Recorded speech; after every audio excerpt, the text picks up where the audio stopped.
Hello all, I am Vidhi and I welcome you all to our YouTube channel.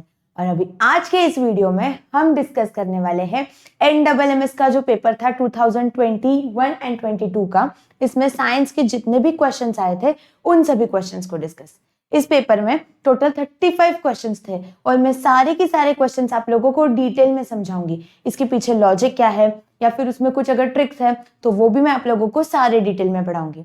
इसके पहले मैंने 3 paper solve करवाए हैं, मतलब 2024-25 का, 23-24 का एंड 22-23। ये तीनों पेपर मैंने सॉल्व करवाए। अगर आप लोगों ने वो तीनों पेपर नहीं देखे हैं तो मैं उनका भी लिंक डिस्क्रिप्शन में दे रही हूँ, आप वहां से उनको भी जरूर चेक कर लेना। So let's get started with this video. देखो, सबसे पहला क्वेश्चन क्या है साइंस में कि विच of the following is the unit of temperature. Temperature का यूनिट क्या है बताओ। तो कैलोरीज तो नहीं है, उसके बाद में जूल भी नहीं है, अर्ज भी नहीं है। क्या है हमारा answer? The answer is option number 4, that is kelvin. क्या होगा? Kelvin is the unit of temperature. इसके अलावा और क्या क्या यूनिट्स हैं? तो हमारा degree Celsius is also unit of temperature, फिर उसके बाद में degree Fahrenheit is also unit of temperature and degree kelvin, इस तरीके से। Okay, so the answer will be option number 4। Same question यहाँ पे ना मराठी में भी दिया हुआ है की खालीलपैकी तापमानाचे एकक कोणते, मतलब यूनिट ऑफ तापमान, that is unit of temperature, ऐसे उन्होंने बोला है। तो कैलोरी, अर्ज, जूल एंड केल्विन। तो इसका आंसर कितना होगा? Option number 4, that is kelvin. Okay, Marathi medium वालों के लिए सेपरेट वीडियो इसके लिए नहीं बना रही हूं मैं, क्योंकि सेम क्वेश्चन इंग्लिश में भी लिखा है और मराठी में भी लिखा हुआ है, तो मैं तो एक्सप्लेन हिंदी में ही कर रही हूँ दोनों को भी, तो इसके लिए दोनों को काम आ जाएगा। ओके, देखो सेकंड क्वेश्चन क्या है, how much will be the temperature of 104 degree Fahrenheit be in Celsius and kelvin. मतलब आपको क्या दिया है? 104 डिग्री फ़ारेनहाइट दिया हुआ है और आपको उसको क्या करना है? सेल्सियस एंड केल्विन में कन्वर्ट करना है। अभी हमारे पास एक फॉर्मूला है। क्या फॉर्मूला है? कि डिग्री सेल्सियस क्या होता है? Degree Celsius is equal to 5/9 into F-32, degree Fahrenheit -32, इस तरीके से फॉर्मूला आता है। अभी डिग्री सेल्सियस कितना है ये तो हमें पता नहीं, 5/9 लिख दो, और फ़ारेनहाइट में कितना है ये दिया हुआ है 104, तो यहाँ पे हम क्या लिखेंगे? इज इक्वल टू लिख देंगे 104 - 32। तो ये कितना हो जाएगा? 5/9 इंटू 72, 104 - 32 इज इक्वल टू 72, तो ये कितना हो गया? 8, मतलब 5 into 8 which is equal to 40। तो ये डिग्री सेल्सियस में कितना आएगा? 40 डिग्री सेल्सियस। देखो ऑप्शन में 40 डिग्री सेल्सियस है क्या? यस, ये वाला है और ये वाला है, मतलब आंसर ऑप्शन नंबर 1 या फिर ऑप्शन नंबर 3 में से कोई तो है। अभी दूसरी चीज उन्होंने क्या पूछी है? In degree Kelvin. तो डिग्री केल्विन का क्या होता है? Degree Kelvin is equal to Celsius, degree Celsius plus 273.15, इस तरीके से होता है, राइट? तो हम लिखेंगे अभी डिग्री सेल्सियस कितना है? 40 प्लस 273.15, तो ये कितना हो जाएगा? 313.15 डिग्री केल्विन, इस तरीके से। चेक करो 313.15 कौन सा ऑप्शन है? ऑप्शन नंबर 3, मतलब हमारा ऑप्शन क्या आ गया? Correct option is option number 3 which is 40 degree Celsius and 313 degree kelvin, sorry 313.15 degree kelvin, इस तरीके से। चेक करो ये ऑप्शन है क्या correct? Yes, the answer is option number 3। यहाँ पे भी सेम है। अभी अगर आप लोगों को इसका PDF चाहिए है तो वो मुझे कमेंट करके बता दो कि मैम प्लीज प्रोवाइड PDF, तो मैं इसके डिस्क्रिप्शन में या फिर जो हमारा टेलीग्राम चैनल है वहां पे इसका PDF भी प्रोवाइड करा दूंगी। नेक्स्ट क्वेश्चन क्या है? Polypropylene, polyester, polythene and polystyrene, इसमें से आपको क्या करना है? ऑड मैन आउट फाइंड करना है। अभी अगर आप अच्छे से देखोगे तो पॉलीप्रोपिलीन क्या है? It is a type of plastic. Polyester क्या है? It is a type of clothing material, है ना? पॉलिस्टर के कपड़े होते हैं तो polyester is a clothing material. उसके अलावा ये क्या है? पॉलीइथिलीन एंड पॉलिस्टरीन, तो ये दोनों भी क्या है? They are both the types of plastic. तो हमारा आंसर क्या होना चाहिए? पॉलिस्टर। देखो पॉलिस्टर हमारा आंसर रहेगा। वही सेम क्वेश्चन यहाँ पे भी है, तो इसका आंसर रहेगा option number 1, that is polyester. Check करते हैं करेक्ट है क्या? Yes, option number 1 is the correct answer. Okay, next question देखो क्या है? The pressure exerted by solid exerted on solid by object depends on, मतलब अगर कोई भी एक चीज है उसके ऊपर प्रेशर कोई दूसरी चीज लगा रही है, तो वो प्रेशर किस चीजों पे डिपेंड होता है? तो देखो हमें क्या पता है, pressure is equal to force per unit area. Pressure का फॉर्मूला क्या होता है? Pressure is equal to force per unit area. अभी एरिया तो देखो क्या है, कॉन्टैक्ट एरिया ऑफ ऑब्जेक्ट, मतलब ये या फिर ये, इन तीनों में से एक ऑप्शन रहेगा। लेकिन उसके अलावा वो किसके ऊपर डिपेंड है? फोर्स के ऊपर भी डिपेंड है। फोर्स के ऊपर कैसे डिपेंड होता है? तो देखो वेट जो होता है, वेट क्या होता है? किसी भी इंसान का वेट एंड मास, इन दोनों में कुछ तो डिफरेंस है। मास मतलब क्या होता है? Something without gravity. वही वेट जो होता है ना, वो हमारा मास इनटू ग्रेविटी, ये चीज होती है। तो that is directly related to force. मतलब हमारा आंसर क्या रहेगा? Option number 1, that is weight and area of contact area of the object, that is option number 1। यहाँ पे भी वही रहेगा, त्या पदार्थाच्या वजनावर व संपर्क क्षेत्रफळावर। ओके, मतलब त्याचं वजन जे आहे दॅट इज उसका वेट, एंड जो उसका संपर्क में जितना एरिया है, संपर्क क्षेत्रफळावर, मतलब कॉन्टैक्ट एरिया। ओके, तो answer will be option number 1। देखो that is the correct option. अभी क्या क्वेश्चन है? The area of the screw tip, sorry the area of the tip of the screw, मतलब एक स्क्रू है, उसका जो टिप है, उसकी जो वो नोक होती है ना आगे की, तब होती है ऐसा कुछ, तो स्क्रू है इस तरीके से। तो ये जो टिप है, इसका एरिया कितना है? 5 सेंटीमीटर स्क्वायर, इतना उसका एरिया है।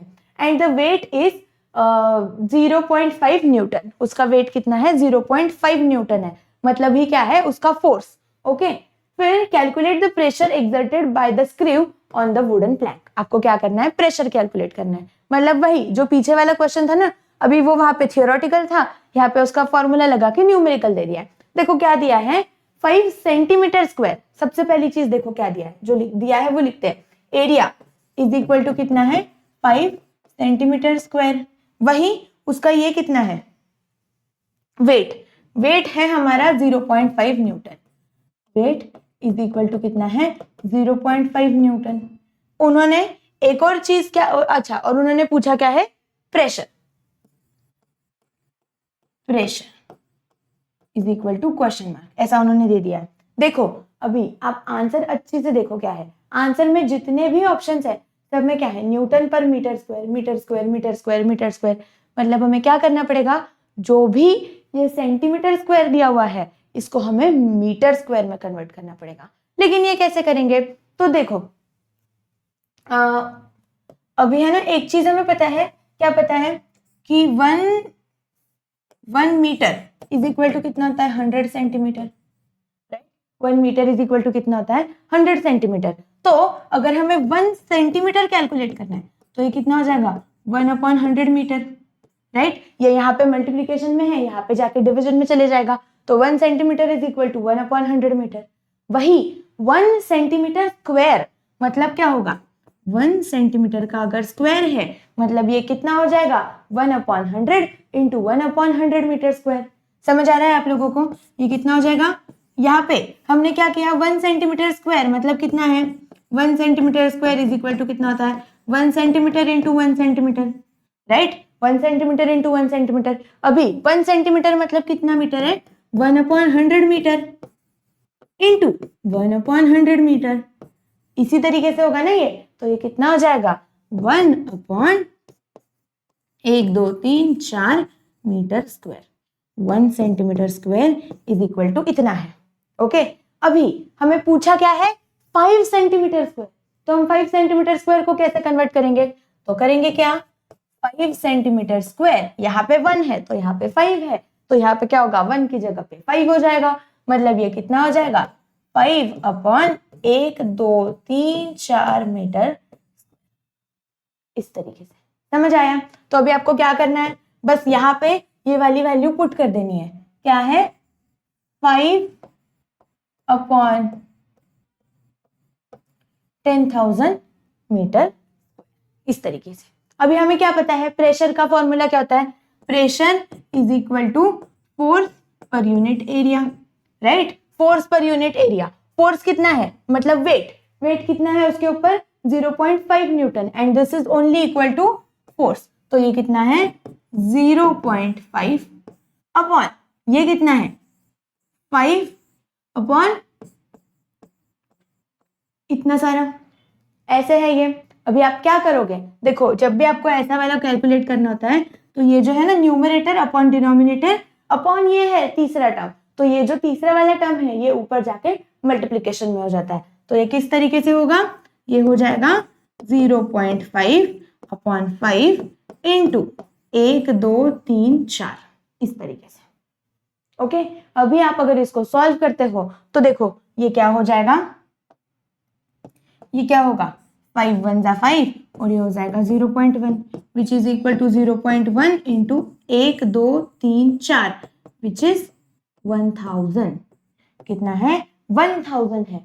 अभी ये देखो 1000 है, ऑप्शन में चेक करते हैं 1000 है क्या, 1000 तो कहीं पे भी नहीं है, लेकिन ऑप्शन में क्या है 10 to the power 3, 10 to the power 3 मतलब कितना 1 2 3 0। ओके, ये क्या है न्यूटन पर मीटर स्क्वायर। इस तरीके से ये कितना हो जाएगा 0.2 इंटू 10, इस तरीके से।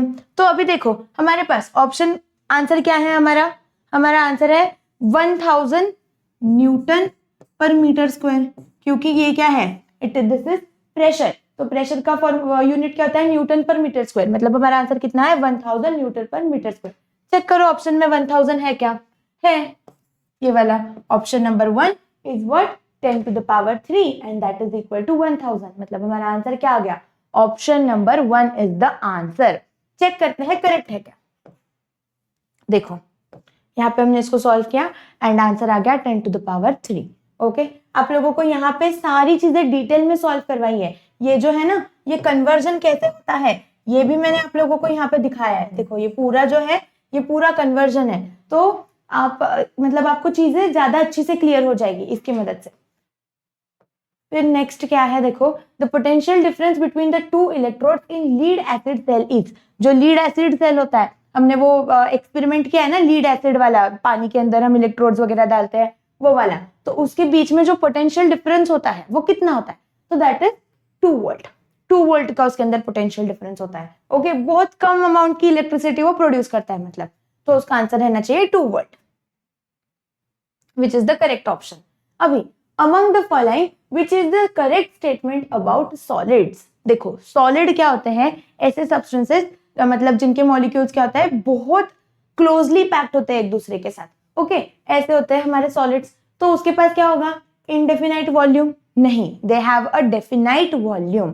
सॉलिड्स के पास क्या होता है एक प्रॉपर शेप होता है, उनके पास एक प्रॉपर वॉल्यूम होता है, सारी चीजें उनकी परफेक्ट होती है इन शॉर्ट। तो डेफिनाइट शेप इनडेफिनाइट वॉल्यूम, यहाँ पे ये वाला ऑप्शन तो वहीं पे कैंसिल हो जाता है। फिर डेफिनाइट वॉल्यूम ये करेक्ट है, डेफिनाइट शेप ये भी चीज करेक्ट है, लेकिन निग्लिजिबल कॉम्प्रेसिबिलिटी मतलब वो क्या कॉम्प्रेस नहीं हो सकते हैं, so this should be your correct option. Check करो ये वाला ऑप्शन करेक्ट है क्या, yes option number 2 is the correct option. फिर भी हम क्या करेंगे जो नीचे वाले ऑप्शन है उनको चेक करते हैं। डेफिनाइट वॉल्यूम इसके अंदर भी है, इनडेफिनाइट शेप, इनडेफिनाइट शेप वहीं पे ये रॉन्ग हो जाता है, मतलब उसके पास एक प्रॉपर शेप नहीं है। अभी अगर आपको मैं सॉलिड्स का एग्जांपल दूं तो हम कंसीडर कर लेते हैं सपोज ये पेन।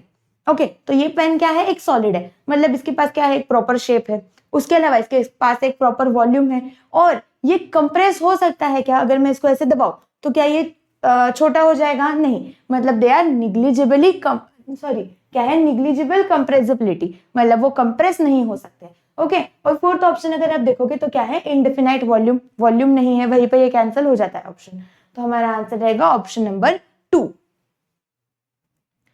नेक्स्ट क्वेश्चन क्या है, make the correct sequence of observation slash conclusion given below in the options related to experiment of sound is necessary for propagation of sound, sound is medium is necessary for propagation of sound, वैसे वाला है ये question.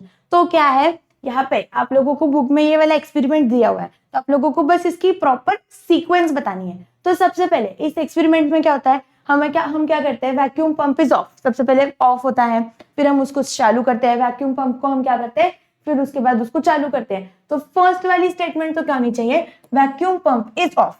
देखो option number B से start होने वाले कौन से दो ऑप्शन है, एक ये वाला ऑप्शन है और एक ये वाला ऑप्शन है। ओके, फिर पहला वाला स्टेटमेंट क्या होता है कि उसके अंदर वो ऑफ होता है, फिर सेकंड इसमें वो क्या होता है, ऑन करते हैं हम लोग उसको, तो the vacuum pump is turned on, मतलब सेकंड ऑप्शन क्या होना चाहिए, ए होना चाहिए। अभी बी के बाद यहाँ पे क्या है, सी, मतलब यहीं पे ये रॉन्ग हो गया, और यहाँ पे क्या है, बी के बाद ए, मतलब answer should be option number 4। Okay, अभी ये सेम टू सेम क्वेश्चन यहाँ पे मराठी में दिया हुआ है। ओके, तो यहाँ पे भी इसका ऑप्शन क्या रहेगा, ऑप्शन नंबर 4। चेक करते हैं करेक्ट है क्या। Yes, option number 4 is the correct option.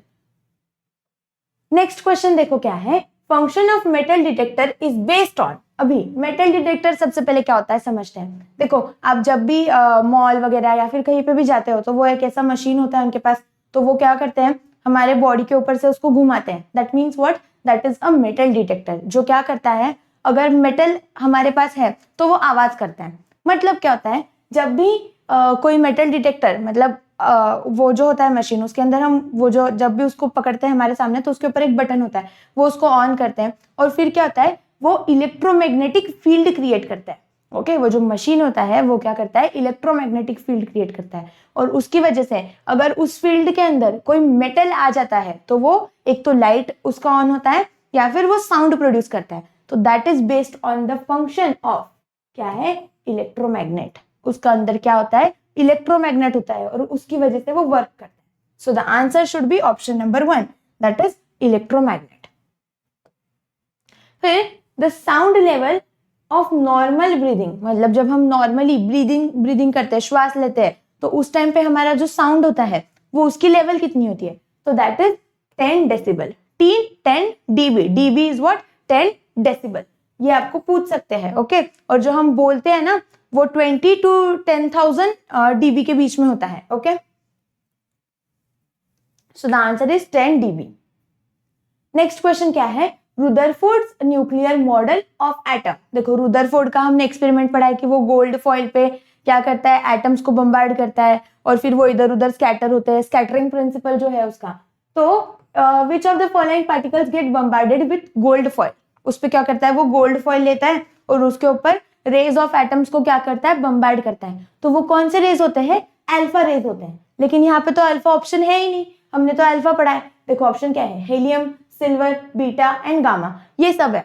तो जो हेलियम होता है, हेलियम क्या होता है, वो होते हैं अल्फा पार्टिकल्स। मतलब अगर आपको ऑप्शन में अल्फा नहीं दिया है तो उसका आंसर क्या रहेगा, हेलियम रहेगा, या फिर अगर ऑप्शन में अल्फा दे दिया है तो उसका आंसर अल्फा रहेगा। ओके, तो हमारा आंसर क्या होगा, helium is the answer. Okay, helium के जो पार्टिकल्स है वो हम बम्बार्ड करते हैं उसके ऊपर, मतलब उसने किए थे, रुदरफोर्ड ने। ओके, इसका आंसर रहेगा हेलियम। फिर identify the skeletal electronic configuration of potassium. Potassium का आप लोगों को इलेक्ट्रॉनिक कॉन्फ़िगरेशन आइडेंटिफाई करना है। अभी पोटेशियम का नंबर कितना होता है, तो पोटेशियम का एटॉमिक नंबर होता है 19। कितना होता है, 19 होता है, राइट। अभी मैंने आप लोगों को बहुत डिटेल में सारे इलेक्ट्रॉनिक कॉन्फ़िगरेशन सिखाए थे, 1 से लेकर 20 तक। मैंने आपको एक प्रॉपर इधर ऐसे चार्ट वगैरह बना के दिया था, मैंने आपको बोला था इसका स्क्रीनशॉट भी ले लो। ये सारी चीजें मैंने आपको करवाई है। तो ये जो होता है ना 19 नंबर वाला, ये कैसे होता है इसका इलेक्ट्रॉनिक कॉन्फ़िगरेशन, तो जो सबसे पहला शेल है दैट इज के शेल, उसके अंदर कितने होते हैं, 2 इलेक्ट्रॉन्स जाते हैं। फिर उसके बाद जो सेकंड वाला शेल होता है दैट इज, यहाँ पे देखो इसके जो शेल्स होते हैं के, एल, एम, एन, इस तरीके से होते हैं। तो फर्स्ट शेल की कैपेसिटी 2 इलेक्ट्रॉन की होती है, तो के शेल में 2 इलेक्ट्रॉन चले जाते हैं। फिर एल में 8, एन में 8 एंड एन में 1। इस तरीके से इलेक्ट्रॉनिक कॉन्फ़िगरेशन होता है पोटेशियम का। देखो कितना हो गया, अगर आप इसको ऐड करते हो तो 10 + 8 18 + 1 19, मतलब उसका एटॉमिक नंबर कितना है, 19, और ये उसका इलेक्ट्रॉनिक कॉन्फ़िगरेशन है। तो देखो फर्स्ट शेल में 2 इलेक्ट्रॉन, अभी इन सब में से फर्स्ट शेल में 2 इलेक्ट्रॉन किसके अंदर है, इसके अंदर भी है, इसके अंदर भी है, इसमें भी है और इसमें भी है, मतलब ये तो चारों ऑप्शन करेक्ट है। अभी सेकंड शेल का देखते हैं। सेकंड शेल के अंदर 8 इलेक्ट्रॉन, 1 2 3 4 5 6 7 8। तो यहाँ पे हाँ, एक और चीज मैं आपको बता देती हूँ, ऑप्शन आप कैसे एलिमिनेट कर सकते हो। तो यहाँ पे टोटल कितने शेल्स हैं, 4 शेल आने वाले हैं, हमें दिख रहा है कि 4 शेल आएंगे। यहाँ पे तो 3 ही शेल्स है, देखो फर्स्ट, सेकेंड एंड थर्ड, तो मतलब ये वाला ऑप्शन तो गया, सेम ये वाला ऑप्शन भी गया। अभी आप लोगों को बस ये और ये इन 2 ही ऑप्शंस में से चेक करना है। तो सेकेंड शेल में कितने इलेक्ट्रॉन्स है? 8 इलेक्ट्रॉन है। चेक करो इसके सेकेंड शेल में 8 इलेक्ट्रॉन्स है क्या? 1 2 3 4 5 6 7 8। यस, इसमें तो है। इसमें भी है क्या? 1 2 3 4 5 6 7 8। इसमें भी है, मतलब ये दोनों फिर से करेक्ट आ गए। तीसरा वाला देखो, एम शेल में कितने हैं? 8 इलेक्ट्रॉन्स है। तो एम में देखो कितने हैं? 1 2 3 4 5 6 7 8। ये हमारा एम शेल होता है ना, थर्ड नंबर वाला। तो this is your M shell. यहाँ पे भी देखो 1 2 3 4 5 6 7 8। यहाँ पे भी एम शेल में कितने हैं? 8 इलेक्ट्रॉन्स है। मतलब दोनों ऑप्शन फिर से करेक्ट है। एन शेल में देखो कितना इलेक्ट्रॉन है? 1 ही इलेक्ट्रॉन है। मतलब इसका जो बाहर वाला, सबसे बाहर वाला शेल है, that is the N shell. इसके अंदर सिर्फ 1 ही इलेक्ट्रॉन है। वही यहाँ पे कितने इलेक्ट्रॉन्स है? 2 इलेक्ट्रॉन्स है। सो हमारा आंसर क्या रहेगा? Option number 2। Option number 2 is the correct option. ये जो है ना, ये पोटेशियम का है। और यहाँ पे देखो, यहाँ पे कितने हैं? 2 इलेक्ट्रॉन्स है इसके बाहर। मतलब ये कौन सा हो गया? कैल्शियम का हो गया। ये जो रहेगा ना, ये जो है हमारा, दिस इज योर कैल्शियम। और ये जो है, दिस इज योर पोटेशियम। ये वाला कौन सा है? हमारा पोटेशियम है। Okay, so the answer is option number 2। Check करो करेक्ट है क्या? Yes, option number 2 is the correct option. Next question क्या है? In the given reaction, the given reaction is the formation of ions. यहाँ पे क्या हो रहा है? फॉर्मेशन ऑफ आयंस वाला रिएक्शन है। तो उन्होंने पूछा है choose the correct option for A and B. अभी यहाँ पे जो है ना, ए एंड बी के लिए आपको करेक्ट ऑप्शन चूज करना है। देखो, कोई भी चीज के अंदर अगर आयंस फॉर्मेशन होते हैं तो वो कितने होते हैं? जितने नंबर ऑफ इलेक्ट्रॉन्स ऐड हो रहे हैं या जितने नंबर ऑफ इलेक्ट्रॉन्स रिमूव हो रहे हैं, उतने ही नंबर ऑफ चार्जेस होते हैं उसके ऊपर। मतलब आप अगर अच्छे से देखोगे तो यहाँ पे क्या है? P प्लस ए। मतलब यहाँ पे इलेक्ट्रॉन्स क्या हो रहे हैं? ऐड हो रहे हैं। ओके, P प्लस ए मतलब एक सब्सटेंस है P, उसके अंदर हमने क्या किया? 2 इलेक्ट्रॉन्स को ऐड किया। तो क्या बन जाएगा? P तो बनेगा, और जो एडिशनल 2 इलेक्ट्रॉन्स है वो उसके ऊपर चार्ज बन जाएंगे। तो जितने इलेक्ट्रॉन्स यहाँ पे हमने ऐड किए हैं उतने ही यहाँ पे चार्जेस रहेंगे। देखो, नंबर ऑफ इलेक्ट्रॉन्स, एक चीज लिख लो, number of electrons added or removed is equal to, क्या होता है? number of electrons which are added or removed is equal to charge, is equal to charge on the substance। ऐसा लिख देते हैं, charge on the substance। मतलब A and B की value क्या रहेगी? इक्वल रहेगी। दैट मीन्स क्या हो जाएगा? मतलब A and B are what? Are equal. मतलब A and B जो रहेगी वो वैल्यूज इक्वल रहेगी। यहाँ पे देखो, A कितना है? 2, B कितना है? 2। मतलब ये आंसर तो करेक्ट हो गया। यहाँ पे A3 है, B2 है, मतलब ये रॉन्ग। A2 है, B3 है, तो ये भी चीज रॉन्ग। और ये क्या बचा? A3 एंड B3, ये भी करेक्ट है। ओके, तो इसका आंसर क्या रहेगा? Option number 1 and option number 4, ये दोनों ऑप्शंस रहेंगे। तो ये और ये। ओके, तो हमारा आंसर क्या हो जाएगा?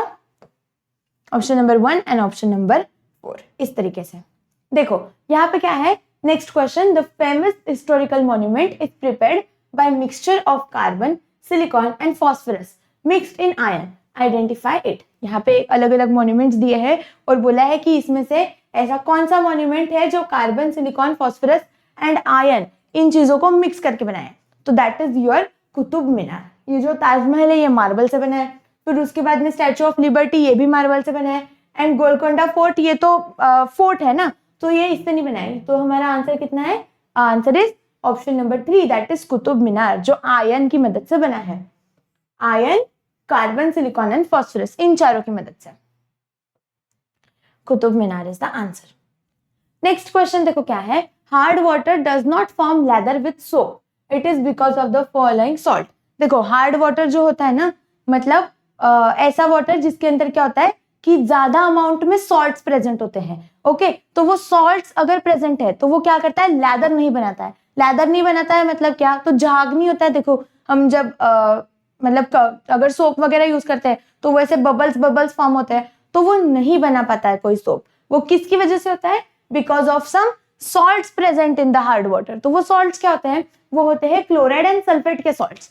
लेकिन जब वो क्लोराइड के सॉल्ट होते हैं तो वो क्या बनाते हैं, कैल्शियम, मतलब क्लोराइड एंड सल्फेट के सॉल्ट होते हैं, बट किस मेटल्स के होते हैं, तो वो होते हैं कैल्शियम एंड मैग्नीशियम। ये दो मेटल्स जो है इनके जब सॉल्ट्स किसी पानी में प्रेजेंट होते हैं तो वो क्या करते हैं, लेदर नहीं बनाता, वो सोप अगर रिएक्ट होता है तो लेदर नहीं बनाता है। So the answer is chloride and sulphate salt of calcium and magnesium. Okay, ये हमारा आंसर रहेगा। यहाँ पे देखो कैल्शियम एंड सोडियम है, यहाँ पे sodium and magnesium and beryllium, but the correct answer is calcium and magnesium. Okay, option number 1। Next question देखो क्या है, the given molecule which does not form electrovalent bond. अभी यहाँ पे अलग अलग मॉलिक्यूल्स दिए हैं और उन्होंने पूछा है कि इनमें से कौन सा इलेक्ट्रोवैलेंट बॉन्ड नहीं बनाता है। इलेक्ट्रोवैलेंट मतलब कौन सा, आयोनिक बॉन्ड। आयोनिक बॉन्ड, और आयोनिक बॉन्ड बनता कैसे है, by the transfer of electron. कैसे बनता है, ट्रांसफर ऑफ इलेक्ट्रॉन।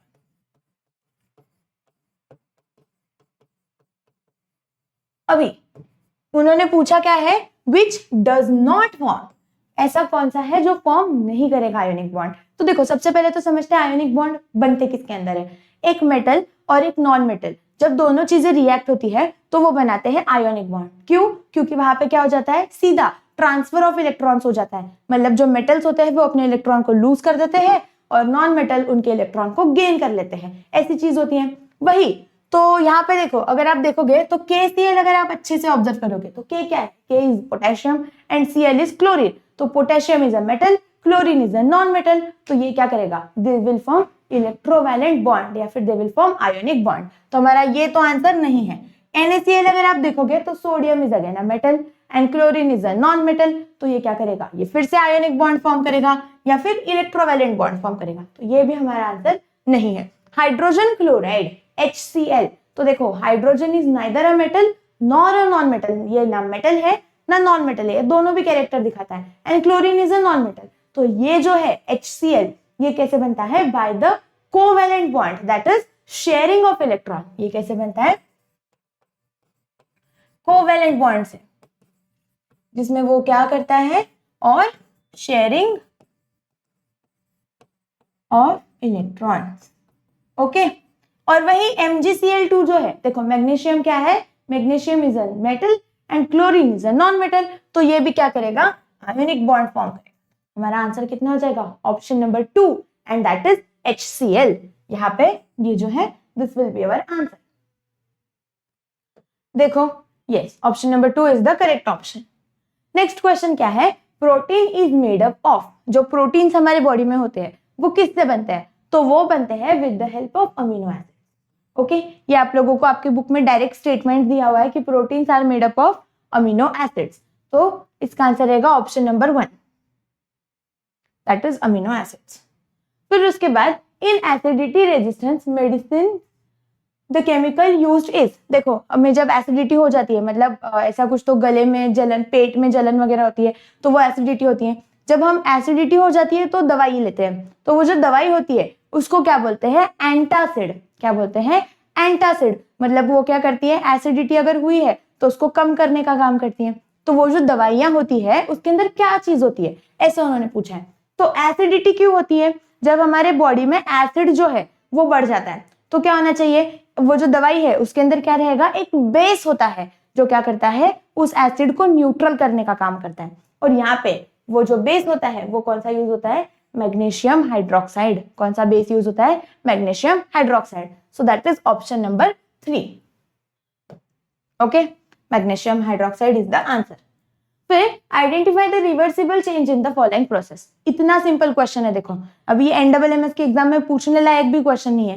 क्या क्वेश्चन है, रिवर्सिबल चेंज बताओ क्या होता है, मतलब यहाँ पे meteor striking across the sky, ये रिवर्सिबल तो नहीं है, हम फिर से उसको ला सकते हैं क्या, नहीं, so this is not a reversible. Melting of wax is a reversible change.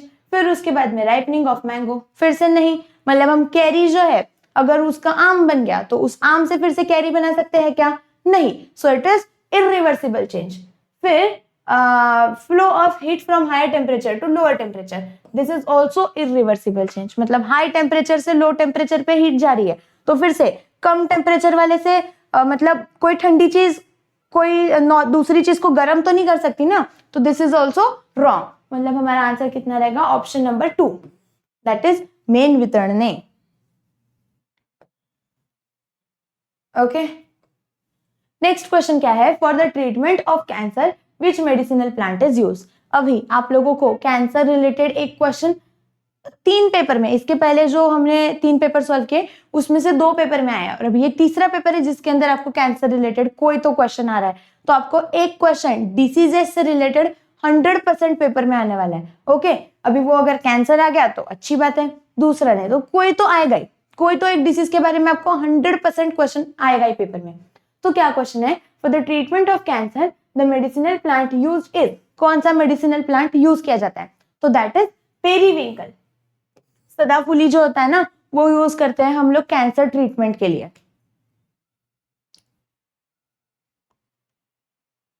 Next question क्या है, copper ring get corroded by forming greenish deposition on it, this change is caused by which gas. देखो ये जो है ना, ये हमने chemical reaction वाला जो चैप्टर है, chemical bond and chemical reaction, ऐसा कुछ तो चैप्टर है ना आप लोगों को, उस चैप्टर में पढ़ा है कि कॉपर रिंग जो होती है, कॉपर रिंग के ऊपर एक ग्रीन कलर का लेयर फॉर्म हो जाता है जो करोजन होता है, जैसे आयरन के ऊपर रस्टिंग हो जाता है वैसे कॉपर के ऊपर भी एक ग्रीन कलर का लेयर होता है। तो that green layer is called as patina. और ये किसकी वजह से होता है, जब कॉपर कार्बन डाइऑक्साइड के साथ रिएक्ट होता है। ये चीज मैंने आपको वहां पे पढ़ाई है, जब कॉपर कार्बन डाइऑक्साइड के साथ रिएक्ट होता है तो वो क्या करता है, एक ग्रीनिश लेयर फॉर्म कर देता है उसके ऊपर, and that is corrosion of copper.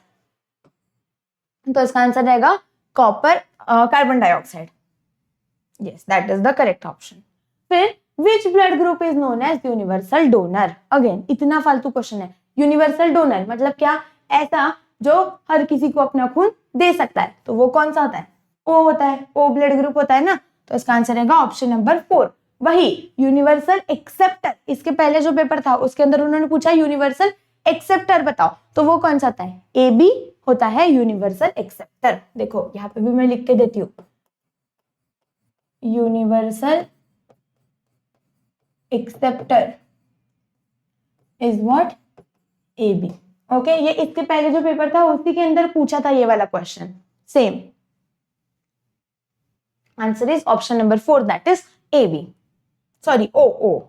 फिर saliva in the mouth contain, जो हमारे मुंह के अंदर जो सलाइवा होता है वो क्या, उसके अंदर क्या होता है, तो उसके अंदर होता है टाइलिन।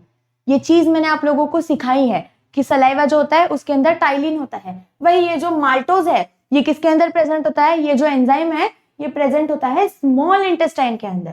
कहाँ पे, स्मॉल इंटेस्टाइन के अंदर। ये क्या करता है, फूड ब्रेकिंग वगैरह के काम आता है। ओके, फिर यहाँ पे जो पेप्सिन है ये प्रेजेंट होता है हमारे स्टमक के अंदर। कहाँ पे प्रेजेंट होता है, पेट के अंदर, स्टमक के अंदर प्रेजेंट होता है। एंड म्यूकस, म्यूकस भी क्या होता है, ये हमारे स्टमक के अंदर प्रेजेंट होता है। आपको मैंने म्यूकस का काम भी बताया था, ये भी कहाँ पे प्रेजेंट होता है, स्टमक। तो ये इसका काम क्या होता है, देखो हमारे पेट के अंदर हाइड्रोक्लोरिक एसिड होता है, तो ये जो म्यूकस है ये हमारी जो पेट की लाइनिंग है उसको प्रोटेक्ट करता है फ्रॉम हाइड्रोक्लोरिक एसिड, जो हमारे पेट के अंदर ही होता है। So the answer is ptyalin, option number 1। और ये बाकी कहाँ पे होता है ये भी मैंने आपको यहाँ पे लिख दिया है। मतलब अगर आपको पूछा पेपर में कि which enzyme is present in stomach और ऑप्शंस यही है, तो आप क्या लिख सकते हो, पेप्सिन लिख सकते हो। ओके, इस तरीके से। या फिर स्मॉल इंटेस्टाइन में कौन प्रेजेंट है, तो माल्टोस प्रेजेंट है। So the answer is option number 1। Due to acid rain which of the following matter indirectly absorbed by plant and thus enter food chain। same to same question 2024-25 का जो paper था उसके अंदर था, exactly यही question था। तो ये क्वेश्चन तो रिपीट ही हुआ है। देखो ये क्या है, रिपीटेड क्वेश्चन है, रिपीटेड क्वेश्चन है। तो ये कौन सा मेटल होता है, दैट मेटल इज मर्क्यूरी। मतलब एसिड रेन जब होती है तो क्या होता है, उसके अंदर मर्क्यूरी ये जो मेटल है ये होता है। फिर ये जो मेटल है वो क्या हो जाता है, प्लांट्स में एब्जॉर्ब, प्लांट्स उसको एब्जॉर्ब कर लेते हैं। अभी एसिड रेन है, बारिश है, तो प्लांट उस पानी को तो एब्जॉर्ब करेंगे, उस पानी के साथ साथ मर्क्यूरी जो है वो भी प्लांट्स के अंदर चले जाता है। और फिर उसी की वजह से हम प्लांट्स खाते हैं, मतलब सब्जी वगैरह अगर हम खाते हैं तो क्या होता है, वो इनडायरेक्टली हमारे बॉडी में भी आ जाता है ऐसे। So it enters food chain. Okay, answer is mercury. Which of the following A functional unit of the cell transferred inherited traits to the next generation। मतलब हम ऐसे बोलते हैं ना कि इसकी आंखें तो इसके पापा के जैसी है, या फिर इसका जो नाक है ये इसकी मम्मी के जैसा है। तो ये सारी चीजें कैसे होती है, मतलब जो अपने पेरेंट्स के जो ट्रेट्स थे, अपने पेरेंट्स की कुछ चीजें थी जो हमारे बॉडी में वैसे आई, मतलब जीन्स आए, तो वो किसकी वजह से होते हैं, because of the transfer of genes. Mitochondria तो क्या करता है, एनर्जी देता है बॉडी को, तो ये उसका आंसर नहीं है। एंडोप्लाज्मिक रेटिकुलम एंड लाइसोसोम्स, ये भी उसका आंसर नहीं है। तो इसका आंसर क्या है, जीन्स। जीन्स की वजह से जो ट्रेट्स आते हैं, मतलब कुछ गुण जिसको हम बोलते हैं ना कि मम्मी पापा के कुछ गुण इसके अंदर है, तो that is because of genes. Genes की वजह से वो आते हैं। Option number 3। नेक्स्ट क्वेश्चन क्या है, when in water frog breathes with. जब जो फ्रॉग होता है दैट इज बेडूक, वो जब पानी के अंदर होता है तो वो किसकी मदद से ब्रीथ करता है, तो वो ब्रीथ करता है अपने स्किन की मदद से। उसकी जो स्किन होती है ना, उसके ऊपर ऐसे पोर्स होते हैं जिसकी वजह से वो ब्रीदिंग कर सकता है, मतलब एक्सचेंज ऑफ गैसेस कर सकता है। So answer is option number 4, that is skin. Next question क्या है, which of the following organelle is found only in plant cell. ऐसा कौन सा है जो सिर्फ प्लांट सेल के अंदर होता है, तो गोल्गी कॉम्प्लेक्स एनिमल सेल के अंदर भी होता है, प्लांट सेल के अंदर भी होता है। Chloroplast, chloroplast is the answer, क्योंकि क्लोरोप्लास्ट क्या होता है कि ये जो है मतलब ग्रीन कलर देता है उस प्लांट को, फोटोसिंथेसिस वगैरह के लिए मदद करता है, तो that is present only and only in plants. वही माइटोकॉन्ड्रिया जो है ये फिर से प्लांट्स में भी प्रेजेंट होता है और हमारे अंदर भी प्रेजेंट होता है। हम दोनों भी माइटोकॉन्ड्रिया की मदद से ही एनर्जी प्रोड्यूस करते हैं। एंड वैक्यूल जो होता है वो प्लांट्स के अंदर भी होता है एंड एनिमल सेल के अंदर भी होता है, बस प्लांट सेल के अंदर जो वैक्यूल होता है वो बड़ा होता है as compare to animal cell. तो हमारा आंसर है क्लोरोप्लास्ट, ऑप्शन नंबर 2। सेकेंड, हाँ, option number 2 is the correct answer. तो नेक्स्ट क्वेश्चन देखो क्या है, 29 वाला question, which of the following is a fungus. उन्होंने क्या पूछा है, फंगस कौन है इनमें से वो बताओ। तो देखो algae, amoeba, penicillin and euglena. तो पेनिसिलियम इज अ फंगस, और ये जो पेनिसिलियम है ना, इसकी वजह से ही हम दवाई भी बना सकते हैं, जो एंटीबायोटिक हम लोग यूज करते हैं। सो the answer is Penicillium. Answer क्या है इसका, पेनिसिलियम है, ये फंगस का एक टाइप है। हाँ, अभी देखो यहाँ पे इतना इजी क्वेश्चन है, क्या है, यहाँ पे एक फोटो दिया है, पूछा है ये क्या है बताओ, तो ये क्या है, ये कंपाउंड माइक्रोस्कोप है। ये मैंने आपको पढ़ाया है कि ये क्या होता है, कंपाउंड माइक्रोस्कोप होता है। यहाँ पे हम क्या करते हैं, यहाँ पे हम हमारी आंखें रखते हैं इस तरीके से, यहाँ पे मस्त ऐसी आंखें रखी जाती है, और फिर यहाँ पे क्या करते हैं, वो स्लाइड रखते हैं, है ना, जिसके अंदर अलग अलग चीजें हम देखते हैं, फिर हम उसको, हमें वो माइक्रो ऑर्गेनिजम्स उसके अंदर के सारे दिखते हैं।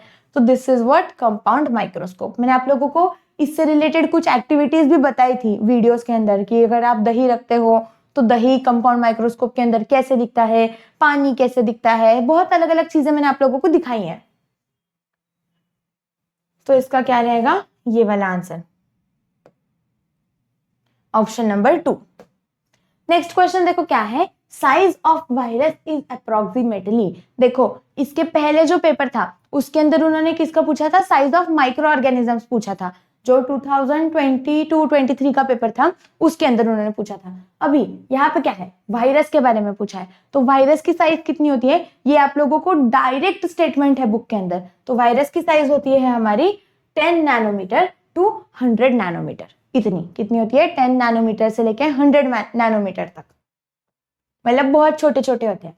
फिर elephantiasis is caused due to female of dash mosquitoes. तो ये जो एलिफेंथियासिस होता है, देखो एक बीमारी होती है जिसमें हत्ती रोग जिसको मराठी में बोलते हैं, इसमें क्या होता है ना, जो पैर होता है इंसान का, अगर उस ये जो मच्छर है, ये जो फीमेल मॉस्किटो है, एक टाइप ऑफ जो क्यूलेक्स है, क्यूलेक्स फीमेल मॉस्किटो जो होता है ना, वो जब अगर काटता है किसी को तो क्या हो जाता है, उसकी वजह से उसका जो पैर है वो ऐसे हाथी के जैसे मतलब एकदम मोटा मोटा हो जाता है, और इसी को हत्ती रोग बोलते हैं।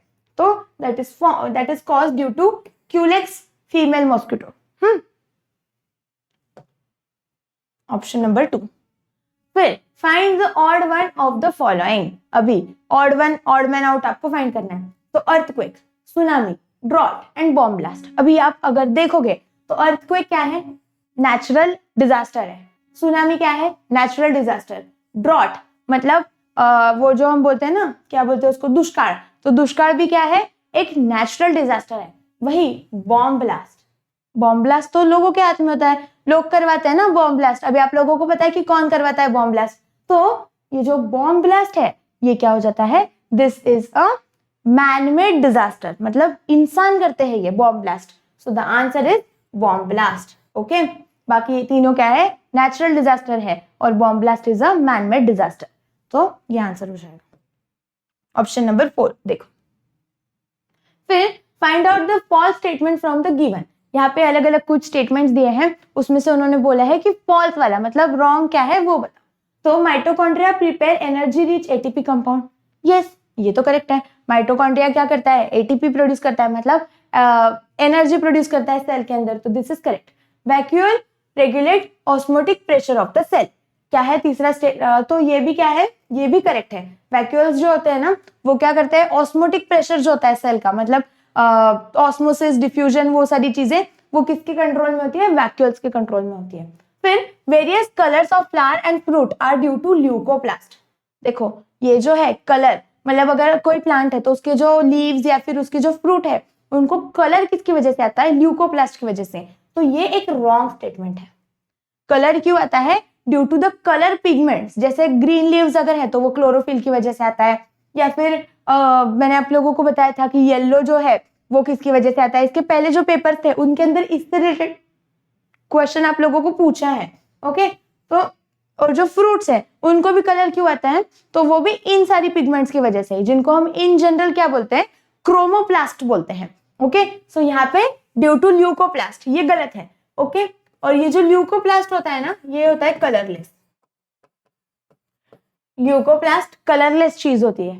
फिर chloroplast absorb solar energy and convert into chemical energy. Chloroplast क्या करता है? सोलर एनर्जी को एब्जॉर्ब करता है और फिर उसको केमिकल एनर्जी में कन्वर्ट करता है और फिर प्लांट अपना फूड बनाते हैं, फोटोसिंथेसिस वगैरह उस मेथड से। तो ये वाला भी स्टेटमेंट करेक्ट है। इसका आंसर रहेगा ऑप्शन नंबर 3। क्या रहेगा? Option number 3। Yes, that is the correct option.